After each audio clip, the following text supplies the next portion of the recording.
由細到大都知㗎啦，媽咪成日腰痛啦。我記得媽咪成日都話條腰好痛啊，好酸軟啊，好困擾咗佢好耐咯。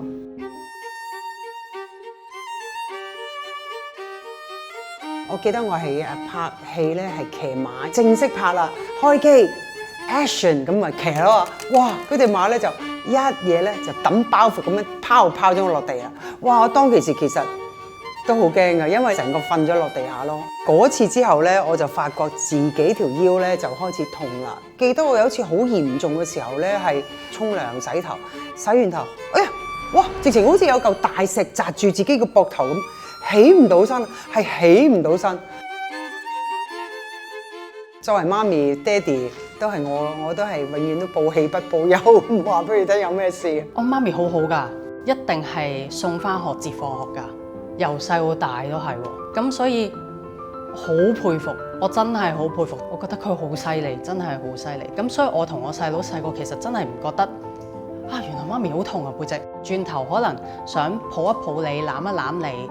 都話唔好咁大力，唔好咁大力，即係就會知道原來佢係嗰個痛患係咁嚴重啊，困擾咗好耐。但係其實因為佢一路冇去理啦，因為 focus 要湊我哋、照顧我哋，咁所以後尾佢先至越嚟越痛啦，搞到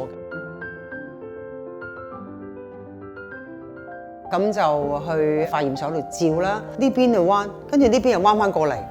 話係可以做手術嘅，不過嗰陣時睇嗰時都年紀都唔輕啦，咁同埋咧呢個手術嘅風險都好大，因為要全身麻醉，其實都唔建議我做嘅，同埋我都擔心啦，因為自己係單親媽咪啊，萬一我有咩事咁對仔女點算咧？咁所以好唔舒服嘅時候就去按摩啦，成效都係一般嘅咋。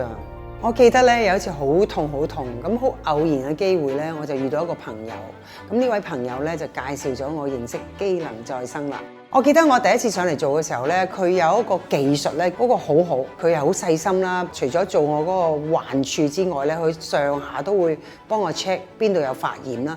佢每次咧幫我做嘅時候咧，佢就會做到嗰個位咧係好深入嘅。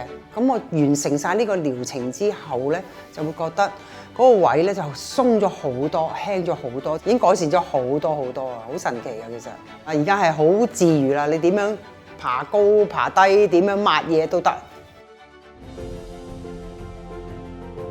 好安心、好放心，見到佢而家條腰冇咁痛啦，甚至係唔痛啦，已經做運動都好自然、好舒服咁樣可以做運動咁樣，所以覺得好安心。回頭諗翻，我覺得健康係好緊要咯，個痛楚又減輕咗好多啦，咁所以個人就精神咗啦，可能又多啲正能量啦。媽咪你有健康嘅身體，咁所以就等大家係啦，唔使擔心。N 機能再生幫到我，N 機能再生幫到我。